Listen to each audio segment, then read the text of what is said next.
Welcome to Backboard Banter on the board with your hosts, Matt Middleton and Kevin Rayner, where the banter's as ferocious as Arbor Jackeye jumping Ryan Reeves, man. Ryan Reeves might be the scariest guy in the NHL until last night, because, man, Arbor Jackeye is a monster, and he ain't scared of nobody. No, looking out for Nah, his teammates too. You throw some hits, Reeves, you're gonna take it, and like kind of hilarious how he just like over the back of the net. Like I enjoyed watching that. man, like it was like more of like a rough and tumble like tussle as opposed to like an actual fight. But these teams meet quite a few times this year, and Arbor will probably get another shot at him, and that's the fight that we need, man. Like those are probably the two biggest heavyweights in the NHL, and Ryan Reeves found out like Arbor Jackeye is strong, man. Like Yeah, wow, what a and great game, man. Even though they lost, I'm still okay with I it. was gonna say sad result, but you know what? For the kids to step up and play as well as they did against this, another year. It's our league time. Toronto Leafs. So it's good to see for sure. Hey man, bottom five team against a top three team, and they go to a shootout, and Alex Newhook, the new kid, scores two. Slavkovsky gets a point. Doc looks like an elite center. That line, I've never had that good of a line as under 23-year-olds with that much talent. Like it's kind of wild for me. Um, I'm just excited, man. Between Newhook, Doc, and Cole Caulfield, those are three like what seem could be elite players at 22 years old who are literally all born within like 20 days of each other. They're all That's fun. January birthdays. It's wild. All the same year, 2001s. They got that cosmic connection right there. We love to see it. Yeah, I'm pumped for you, man. I hope more. They're in a rebuilding year. They've been in a rebuilding for a situation for a while. So seeing a little bit of The success come second out of goal. it, yeah. Hey, but still, to see the success start to come out of it is very nice. It's my guy Martin Saint Louis, man. He's an absolute genius. My guy, Martin St. Louis. That's here. Okay, Matt. Anything else hockey, or shall we move into our takes? Nah, man, let's move into the takes because your boy was dead wrong about the Minnesota Vikings this year. No Super Bowl. Looks like Justin Jefferson's gone. Blow it up. Give me Caleb Williams. I'll take that.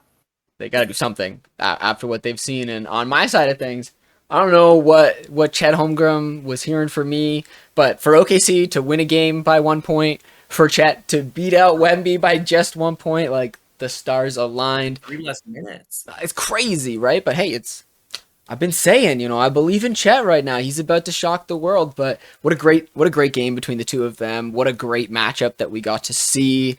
Like two young guys, as big as they are, with the skill that they have, to join what we already have in the NBA right now with the amount of young talent. Like I'm pretty happy to see this, especially since they're in the same conference. We're gonna see them get to go back to back for a while. It's just kind of crazy because like they're almost like mirror images of each other. Hmm. With like the type of skills that they have, and like obviously Wemby's such a like a hyped up prospect, and like you can kind of see it on that lefty layup. Like how does a 7'5" guy do that? I have no idea. But man, like it's gonna be fun to watch these guys for the next, 15 years. Hopefully they both can, stay healthy their whole careers and last a long time. Because to have guys at their size who can shoot the three, who can, put it on the floor, like just wild stuff. It was awesome. And to add to that, have you seen Wemby's stretching routine? The guy can sit on the floor and lie down and touch his legs and can do the splits. At how tall that he is, he's Well, he's a I unicorn, mean, man. It's crazy. he has to stretch so much, man. Yeah. Like they work on his like toe dexterity because they're worried about every little bit of his body because the man is 7'6", 7'5", like he's It's huge, crazy. Yeah. and he's got like no weight. But I mean, it's fine, totally cool. I really think that like OKC really needs to go out and add like a big body center, because I think they've got a really high ceiling. But Yeah.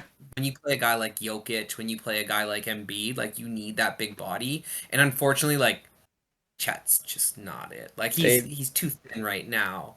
So go get Dwight Howard or something, you know? they'd love a young Steven Adams to suddenly reappear in Tampa. But yeah, no man, I think you got it there. We'll talk about this when it comes to our preseason basketball conversation because yeah, man, it's around the corner. We're excited. There's a lot going on, but let's slow back a bit. Let's talk about the NFL. Let's see how you're feeling on the situation across the league right now.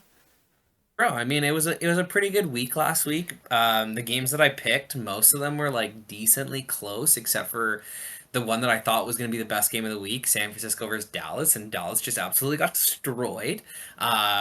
Brock Purdy, man, I think is the absolute truth. I don't care that he was Mr. Irrelevant. The guy has played out of his mind since entering the league, since being given his shot, and like it really reminds you of Tom Brady's career. Like Tom Brady was not an elite prospect. Neither was Brock Purdy. Right. Tom Brady was given the opportunity to succeed because of the team around him and proved that he could succeed with the team around him and developed into a guy that could pull the team. So no, I don't think Brock Purdy's pulling the team. He's not a Patrick Mahomes, he's not a Josh Allen, he's not a Lamar Jackson. You can't just give it to him and have him drag. Right. But he's proving to be very capable, which will allow him time to develop into that kind of a player. And like honestly, I could easily see them winning the Super Bowl this year. I don't know if he's a top 5 quarterback in the NFL, but he's playing like one. So at the end of the day, like I've got to give him his props. Yeah. If it was Patrick Mahomes doing this in their offense, like it would be a slam dunk Right. MVP. What are we talking about at that point? When you have the household name that people like to talk about versus a name brand in Brock Purdy that people, especially some media pundits, have probably just tried to keep shoving down as Mr. Irrelevant. Like, you can only enjoy this as a true sports fan, as a true NFL fan, to see like a success story like this potentially come to fruition. They won all of their games by 30, basically. Like Wild. they're beating teams up, and they've got Pro Bowlers everywhere. It's just like it's a great team, man. It's awesome, and yeah, they're probably gonna roll the Browns so they don't make my games of the week, especially because Deshaun Watson's not playing. But I think Baltimore after losing to Pittsburgh last week, a lot of people are going to ding them for that, but to me, like, it's a divisional game. Those things happen. They're so familiar with each other. Pittsburgh plays to an upper level when they play Baltimore. Baltimore should have a bounce back game against Tennessee, but I don't sleep on those Titans like most people. I think, Mike Vrabel is a heck of a coach, Yeah. and that's going to be one heck of a game to watch. So, I mean, my money's probably on Baltimore, but it's going to be a battle for sure. You gotta have fun with the betting Another line sometimes, right? Just Oh, play it a little. absolutely. I mean, not that I'm making any money this year. Losing money, but it's okay. Another good one, man, that I'm pretty pumped up about is Detroit, Jared Goff versus Baker Mayfield and the Tampa Bay Buccaneers. Nobody expected Baker Mayfield to be even decent, and he's got that team in first place in that division. They're in a playoff spot right now. Detroit's rolling. Yeah. I'm gonna be interested to see what he can do against a real team. It's gonna be nice. That's what it takes, right? You love the success stories for a while, and then it's like, oh yeah, right. There's competition that exists. We should prepare for that, and then, poof. So yeah, who knows? We'll see what happens. Man, I think he's gonna play well. I think he's gonna play well. They beat Minnesota. Not that Minnesota has a great defense, but Minnesota's a real team. Hmm. So I think Detroit's rolling. So we'll see it. I think the Cowboys versus the Chargers on Monday night is a huge game for the Cowboys. I mean, they lose that after being blown out by San Francisco, losing to Arizona. Like it's gonna be shaky for them, and Justin Herbert coming off a bye, trying to prove that they're for real, and Kellen Moore is the truth, and that 0-2 start was just an aberration. I'm pretty pumped up about that one. That defense versus Justin Herbert. Dak Prescott sucks, man. He's just not it. Just taking Sorry. taking haymakers from everyone right now is Dak, probably deservingly Bro. so. Like, let's be honest. Look, he wasn't worth the contract when they signed him. Mm, He is a very good quarterback. That's it. Like he's like when you get paid $40+ million, you have to be the quarterback. yep. That's just my opinion, and like these guys aren't. Some of them. Speaking of a guy who like might be the quarterback but makes league minimum money, Joshua Dobbs, man, and the Arizona Cardinals have been really good. Like it's surprising how good they've been this year. And I've got them playing the Rams in what should be a pretty banger game. You got the Rams who are supposed to be bad but rolling. They're playing pretty well with Puka and Cooper Cup coming back. That's Puka. And now they're playing Arizona. Arizona just lost Connor, their running back, James. But we'll see, man. I like me some Joshua Dobbs, and I think the best game of the week is going to be Cincinnati versus Seattle. Mm. Cincinnati won against Arizona last week. Everyone's saying, Joe Burrow's back. That calf isn't going to hurt him. We'll see. That Seattle defense is legit, and Geno Smith can put up some points. So we'll see if Cincinnati's back or if Seattle can take them down a peg. Because it's going to be, I think, is going to be the game of the week. Going to be some bangers. Some fans are going to, see some success. They're going to see some failure. It's a classic week in the NFL. Hopes and dreams get dashed, and people get, they pray for a Super Bowl every year, and you never know. I love the NFL because like week to week you just don't know what's gonna happen, and like the best team in the NFL can lose to the worst team in the NFL. It happens all the time. Um, yeah, but this is gonna take me to my top 10. There's a little bit of a shakeup this week. I wanted to keep Dallas in there, even though I dropped them. They're coming in at number 10. All right. I know they got beat down. But like, yeah, it's still early. There's still time. I do believe in that defense, and I think that like Dak again is solid. They'll be okay, but Yeah. just can't put them into that upper echelon as everybody did at the beginning of the year. Baltimore, I know that they lost to Pittsburgh, but I love like what they were able to do. I like the fact that Lamar Jackson is playing pretty well. Mark Andrews, their receivers can't catch a ball, man. Like Zay Flowers is the only guy out there, Yeah. and that's why they're probably at 9 and not going to be pushing up any further. Seattle coming in at number 7. I think this team is legit, man. They've got a really young defense that flies around out there. It kind of reminds you of the Legion of Boom, Ooh. which is, Okay. yeah, it could be nice. Then I got Jacksonville. Trevor Lawrence, the Dang. prince that was promised, playing two back-to-back weeks in Europe and rolling the Bills. I Wow. know it ended up as a 25-20 score, but like the I think the Bills had like 3 points going into that fourth quarter. Like it was not good for them. Damn. Got me my Detroit Lions right there, Jared Goff and the boys. They just rolling, man. I don't know what They it is. rolling. Dan Quinn got that team. And then you got Buffalo, Miami. Right there. That's why I kind of include them together. 5-4, 4-5, whichever way you want to place it. I've got Buffalo just slightly below Miami right now. Um, Tua, man, I was gonna like say, can he be stopped at this point? The man is a legend. he's just turning the ball over a ton at this Yeah. point, which is like not great. And the other scary thing is like those concussions are still looming, right? Like he's playing himself into a huge contract. Yeah. Can you give him a huge contract with that kind of history? I'm hoping the guy stays healthy all year and then he can earn himself that big contract because the man deserves to get paid. You think he could Yeah. take that team all the way this year? You think they could find themselves in the Super Bowl, or would that be just too far? Man, I think it's just a little bit too far. I got Kansas City's ahead of them at number 2. We skipped over Philadelphia at number 3. I feel like they're like the quietest team at 5-0. They're Yeah. just not playing perfect, but they're still beating teams. So good for them. And then of course I raved and gushed over them. San Francisco's coming in at number 1, and I think there's a sizable gap, which is kind of Okay. scary. Yeah, Wow. I think like Ooh. Kansas City would have a tough time with them, I think, if they met in the Super Bowl. I mean, that's the type of thing that, when you have a player like Mahomes, you at least feel like you could come over it. But at the end of the day, that's a scary proposition for a team that, wants to keep being on the top of the league. Bro, his wide receivers got to catch passes, and besides Travis Kelsey, not many of them do. Anyways, man. The rest of that team needs to find themselves some new girlfriends. That might help out because Travis knows what's up. But yeah, we'll see, man. We'll see. Yeah, and it's a good start to the season. Gotta love the NFL. Man, I'm here for it. I'll give you just like a little bonus prediction. Denver's not beating Kansas City tonight. Sorry.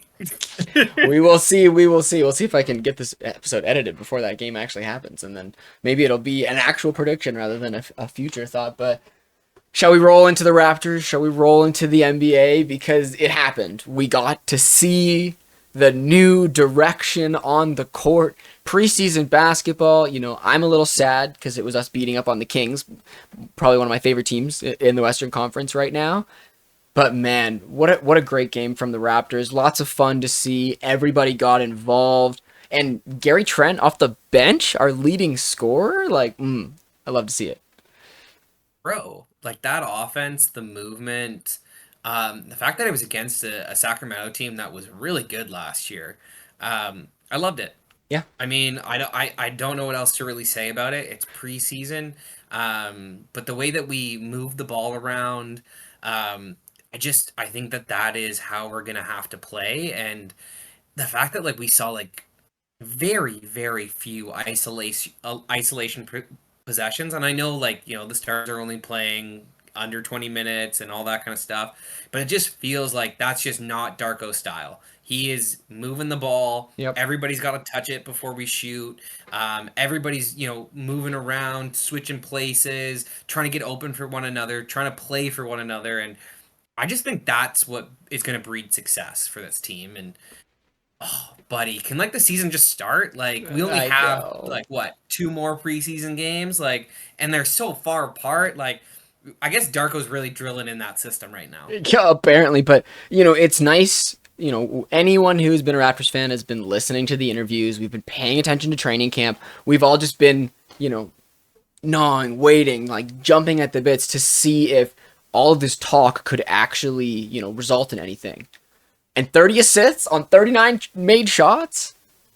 I don't know what to tell you, Matt, but that right there for me gets, like, I'm just excited. 75 total shots that were taken by a team, it's preseason. Again, it's preseason. We always have to keep saying that, but this is steps in the right path for us. We averaged 25 assists in our championship season. We have been lower than that ever since in general, and we've always been, in the lower echelon of the league when it comes to assists. And when I think about Project 6-9 and its success, we should be getting tons of assists left and right. Everybody should be working for themselves. And so, yeah, getting to see this talk actually portrayed on the court and portrayed well, happy to see it, Matt. It's like, it's kind of interesting, right? Like we don't have that traditional like run the point guard. I know Dennis Schroeder is like, he's pretty good at He it, can but do it, but he's not going to be the main focus. We're not going to just, give him the ball and let him do everything, bring it up the court every time and yep. set up all the plays. And like it's really funny that we move away from that. Like Fred VanVleet was that guy. He set up all of our plays, or Pascal set up all of our plays. But meanwhile, like Pascal was really going ISO ball. But now it's just like guys are just moving it, and like you said, Vision 6-9 is guys are passing to one another. Guys are contributing, and everybody's moving around and positionless, and that's when the assists happen.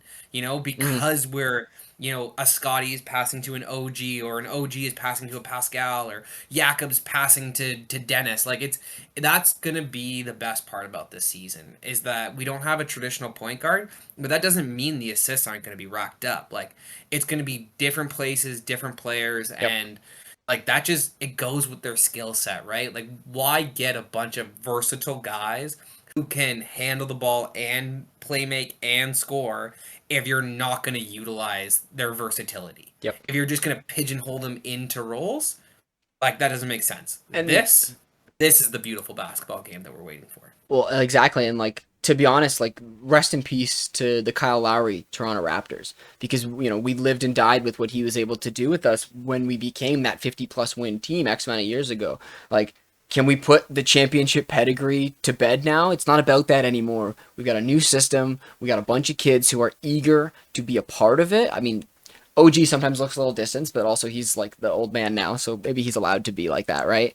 And like to see Siakam have 8 points, take 6 shots, and just do a lot of other things on the court, like everyone looks bought in. The team gets me excited. They're obviously listening to Darko and what he's got going on, and like I just want more of it.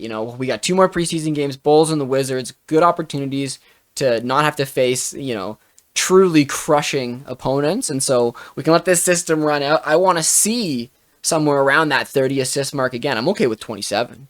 I'm okay with 28. I'd love me some 35. That'd be insane. Yeah, But I like was about to say. we know that it's possible because a bunch of these players were missing threes. That you look on the stat sheet, there's missed shots, and if we're getting 30 assists on 39 made shots, if they make 10 more shots, we're probably getting 6, maybe 7 more assists on those with the way we're playing. So it is a beautiful game, and there's lots that we're gonna get to talk about this year. It's not gonna be the same old drivel of us going, Fred, can you not? We need the boys. OG, come on, take over. Like, Bro. we're gonna get to hopefully see different basketball every night, and not only will that be good for the fans, but like if you're a team and you're having to game plan against an opposition that you never really know who is gonna be the guy at that night. I mean, you know who's gonna want to be the guys, but like this is where Gary Trent could thrive off the bench. Like, there's so many ways that we'll get to take this season. No, absolutely, man. Like I was gonna say to piggyback onto that is that like game planning for a team where we're just gonna run with the hot hand, Yeah. like that is gonna be difficult. And a guy like Gary Trent is gonna succeed in this system because he's gonna be the hot hand sometimes. And then when he's not, he's gonna be pulled off. He's gonna be, a little bit of a smaller role, and that's fine. When Scotty's going off, Scotty's going to be the guy. When OG's going off, OG's going to be the guy. When Pascal's going off, like give it to Pascal. Like we love Pascal. He's our Yep. all NBA player. He's if he's going and the rest of the team's going, that's our best chance at winning. But it's the rest of the team being cohesive and going together, the connectivity, the playing as one unit and one brain, I think is just going to be beautiful. And man, I'm just excited for the season to start because like I'm excited for Darko. I like what he's been saying. I like the fact that he doesn't have just this one mindset of we're gonna live and die by the star, Yeah. and that development is for everybody. It's not just for Scotty or Brady. It is for Pascal. It is for Jakob. It is for the older guys on this team. Maybe unfortunately for Malachi as well, but we got to trade that guy, man. He is not good. Desmond Bain haunts me to this day.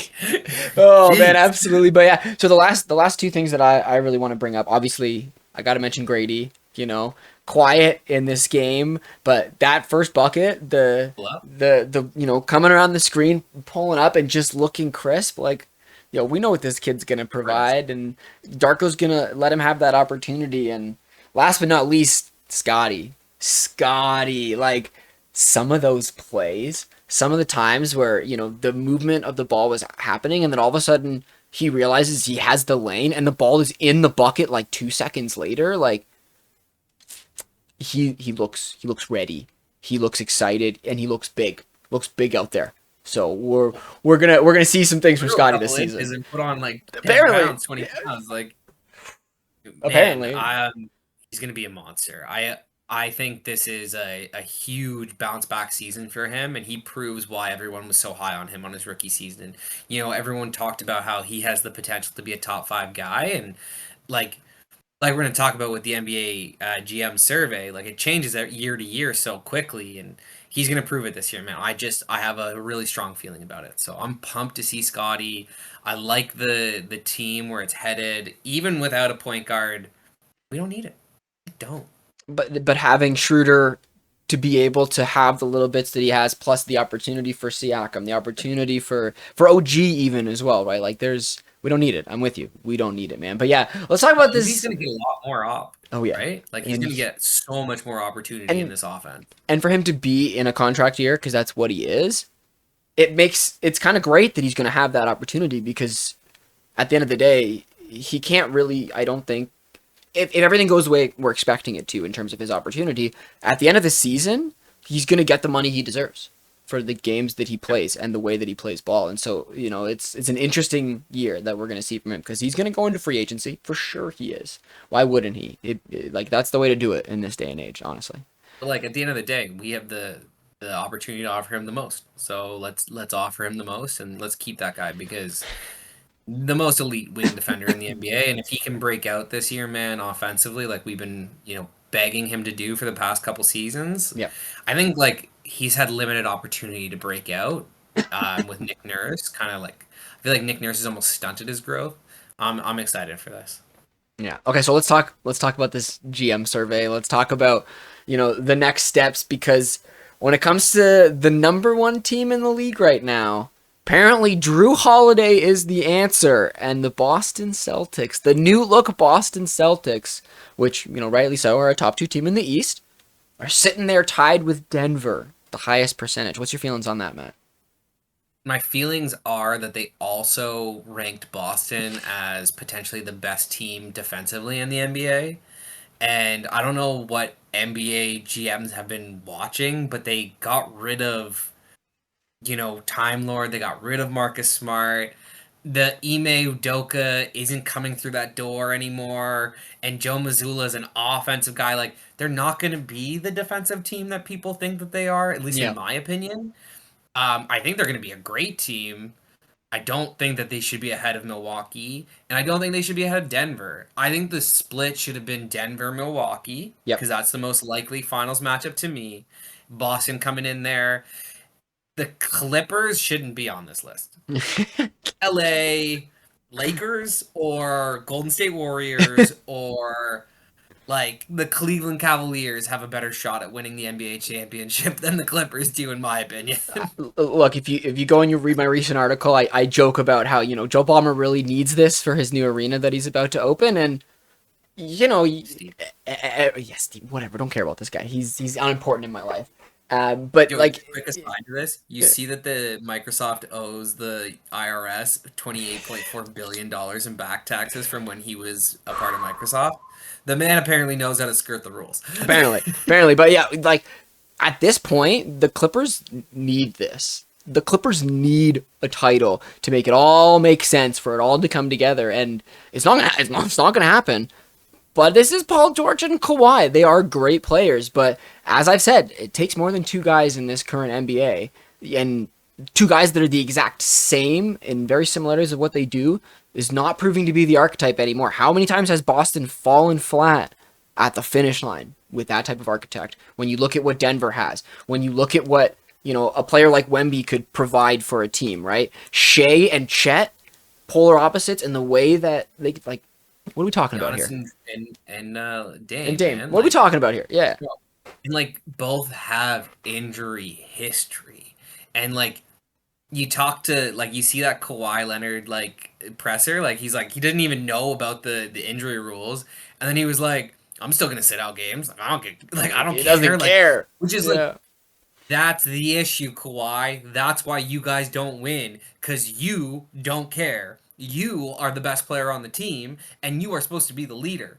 Now, it works if you don't care and you have a Tim Duncan and a Tony Parker or a Kyle Lowry who is that heart and soul. Yep. But when you're the heart and soul, quote unquote, and you don't care, guess what? You guys aren't doing anything. First round playoff exit at best. Yeah, man, we'll see from the Clippers, but I appreciate the 7% for the Suns. We can't count them out. They've got a lot going for them. They've moved the ruckus in Ayton out of the locker room. We'll see whether that is going to bite them in the butt or be a successful situation, but it's Kevin Durant, it's Devin Booker, it's Bradley Beal in a new situation. Like, you have to give them a little bit of credit because they're going to roll some teams this year. Bro, the three of them could score 90 a night and I wouldn't be shocked. It's just like that's how good they are. And that's like, they get minimal production from everybody else. They're dropping 120 a night. Dude, we're gonna see a game where the Suns win like 120 to 110, where the 3 of them have 98 points and they take like 100 shots, and like everybody on their team is like 2 for 9, 3 for 7 on their shots, and then they're like 15 for 20. You know what I mean? Like, yeah, like that team is an anomaly, and it's going to be really interesting to see what they can do in that Western Conference this year. Yeah, man. But I feel like, there definitely should have been, the Lakers in there. There definitely should have been, some Golden State talk because they still got Steph Curry. Yeah. They've got the potential to add a guy like Dwight Howard, who I think is like really a key missing piece for them on defense. They need that size. Hmm. Um, yeah, so I think that like they got it decently right, but man, some of these GMs, like they must be smoking some peyote because to put Wemby ahead of Giannis in the who would you want to build around? Look, man, I get it. He's this unicorn freak. We all think he's going to be. Can we at least see him 1 year in the NBA? Can we at least make sure that he's not going to be injury prone? Can we at least see him dominate NBA players before saying that he's going to be better than Giannis? Like, I was listening to some guy saying, like, he is definitively going to be a better offensive player than Giannis is. Absolutely, unequivocally, unquestionably. The potential's there, But sure, but let him play. I'm with you, Matt. Yeah, yeah. And Giannis is an unstoppable force who averages 30 a game. And I understand he may not be a closer. He can't, at the end of a game, you can, force the ball out of his hands. You can foul him. I think that's more of a mental block. I thought he right, overcame it with the finals, but it's back. Um, so I don't know, but like, can we at least see Wemby in the NBA before putting him as the second player that you'd want to start your franchise with, look, behind Nikola Jokic, who is probably number one or number two on most people's NBA power rankings as players? all these Like what? GMs who voted for Wemby just want to be able to next year say, "Ha, see, I knew," and it's like, guys, these are some of these GM moves are the same people that are voting for Jokic now, going, "I always believed in Nikola Jokic as the best." Like, stop it, pay attention.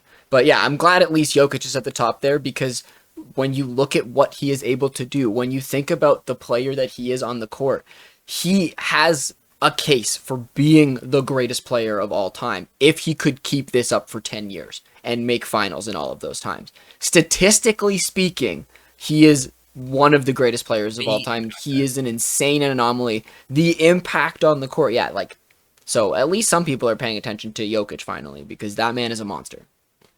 No, man, absolutely. And the other issue that I take with Wemby being second is like we know Luka's a dominant player, and he dragged a sorry ass, Dallas Mavericks Yeah. team to the Western Conference Finals. Like Anthony Edwards being ahead of Jason Tatum is a little weird for me. Being ahead of a guy like Steph Curry, I get it because he's younger. That makes sense. But like I don't know. Anthony Edwards is fantastic, and he looked great at FIBA. But like Dennis Schroeder was the MVP. So like, what are we like? Why aren't we taking Dennis Schroeder here? This is the same conversation as the Wemby people. These are people who are looking at Anthony Edwards and going, he's the guy right now. He's the face. He's the American golden boy that we got to pick that's going to, take over and do good things. Because, they tried it with Carl Anthony Towns once and it didn't go well for him. But that's life. Bro, the fact that he was the 2015, 16, 16, 17 consensus player for the GM polls, like, just kind of shows you how obnoxious these are. Self-proclaimed You greatest know? shooter of all time. A big man. Bro, So, in the hey. middle of one of the most dominant runs of any player in NBA history, and LeBron James going to 10 straight finals, and at the beginning of Steph Curry becoming Steph Curry, Yeah. they chose Carl Anthony Towns. Guys. Yeah, exactly. Like I feel like I could run a team better than some of these guys. These guys are always like rooted in the past, and which is like, fine. Past performance is a great indicator of future performance. But you know what else you got to look for? You got to look for anomalies. You got to look for the cutting edge because if you're not on the cutting edge, you're getting left behind. And that's what happens to a lot of these teams, and that's why like teams like Golden State, teams like Denver, that's why they're ahead of the curve, man. Because they see what they see and they go for it. They played into this. They had Yusuf Nurkic and Jokic, and they chose correctly. How many GMs would have made that mistake? Being Nurkic was a higher draft pick. And this How is many teams would have made that mistake? that's it, right? And this is the volatility of that job, the situation as well. Like, I can sit here and say all I want about doing this and that, but I haven't made that choice. I haven't been wrong about this. The inner demons that I'm sure some of these GMs have to go through, but like, let's not just separate this as a game of basketball. There's all this other stuff going on the back end, and these guys have to make these decisions. There's a reason why, there's an executive, of the year award, because some of them that are willing to make those plays, a la Masai Ujiri in 2019 with Kawhi, Man, it pays off. Pays off. massive. Yeah. So, man, I love it. Preseason's back. I Yeah. don't know if you want to talk about the rest of the preseason. There's not much to say. Um, We had some games. Luka looked great over in Abu Dhabi. Obviously, Anthony Edwards looked pretty good as well. Zion apparently showed up, played some good minutes, and looks healthy. So, we can dream, but I don't want to get Matt's hopes up. He's had too many hopes the past couple of years for him and that team. buddy. See, this is the thing. I'll bring it back to the GM survey. Zion should have been this kind of player, like, at the top of the list, for every GM when you're starting a team. But they let him play a season before they put him up there. They saw that he was injury prone, and they've kept him off the list ever since. ESPN ranked him in the 40s as an NBA player. I'm sorry, if Zion Williamson is healthy, he's a top 10 NBA player. You can't argue with me. Like, you can't. It's true. Um, Yeah. I just and like he might be closer to 5 than he is to 10 when fully healthy. He just gotta stay healthy. Apparently he slimmed down. He does look good. He's bouncy. Paolo Banchero though absolutely roasted him on that dunk, so his defense isn't getting any better. But man, don't talk to me about Zion. I gotta see it. I'm sorry. Okay. Dying. We'll move away. We'll come back before actual games start in 2 weeks. We'll set the stage on how we're feeling about this and that. No need to break anything else. So why don't we wrap up this episode, Matt? Let's do some football takes. Last football take for me of the year, because once basketball's here, Matt knows where my singular focus goes to. Yeah, absolutely. You want to lead or shall I start? No, let's hear it, man. Let's hear your football take. Okay, so I still don't respect the Washington no-names. I don't like their team name. You can go back on this podcast and hear me ripping about it. So I'm looking at their game against the Falcons, and I see them just falling flat. And I want to see a W for this Falcons team. So that's my call this weekend. Baby Bijan Robinson, so sick. They got a good shot at winning this game. The Falcons do. Just Desmond Ridder kind of sucks. So, it's a toss-up, man. Sam Howell's not much better. I don't want to go for a freebie, all right? I got to have it be a little bit of a hope bit here. No, obviously you don't want to go with the freebies. You don't want to do the Kansas City over Denver pick. That's too easy. Yeah. Or the San Francisco over the Browns pick. Again, I'm gonna go with what should be a toss-up, but I think the Raiders are going to absolutely destroy the Patriots.